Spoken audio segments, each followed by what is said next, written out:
मित्रांनो, आज आपण चाललो आहोत रांगणा किल्ल्यावर. रांगणा किल्ला हा कोल्हापूर पासून गारगोटी रस्त्याकडून पाटगाव मार्गे आपल्याला जावे लागते. किल्ल्याच्या सुरुवातीला हा दिसणारा प्राचीन काळातील उंबरा, त्यातून जंगलातून जाणारे एकदम रम्य अशी ही वाट.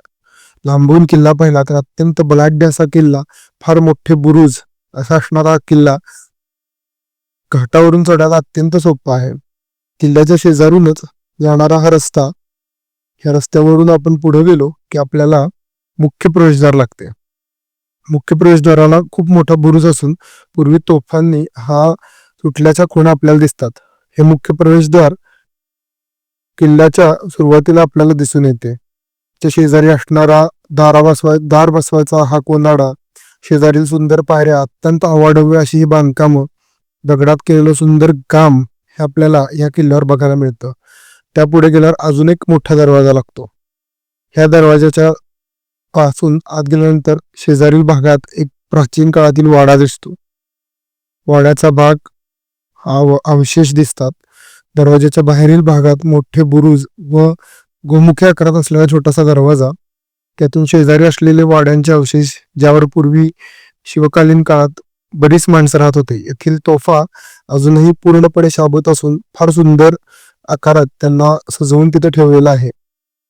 शेजारील प्रासादाचेही हे अवशेष बघून किल्ल्यावर एक छान खोदी अशी बारीव आहे, हा प्रवाह टिकतो.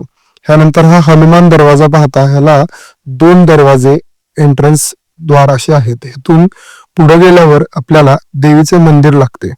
देवीच्या मंदिराबाहेर असणारी ही सुंदर दीपमाळ, तेथून आत गेल्यावर आपल्याला रांगणा देवीची एक सुंदर मूर्ती दिसून येते.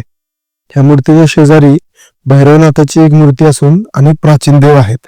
तेथून आपण हत्ती सोंडेकडे जाताना मधील जंगलामध्ये अशा प्रकारचे एक खोदीव टाकं, समोरच गणेश मंदिराची एक सुंदर रेखीव गणपतीची मूर्ती, दगडाच्या कमानीमध्ये ठासणीची बंदूक घेऊन बसणारे पहारेकरांसाठी असणारे हे एक कवर, त्यानंतर किल्ल्याला असणारे चिलखती बुरुज, त्याच्यामध्ये डबल बुरुज असल्यासारखे त्यात उतरायची ही छोटीशी असणारी वाट, खूप सुंदर हे काम आहे. इथून बाहेर पडल्यावर चिलखती बुरुजाचे बांधकाम आपल्याला दिसते.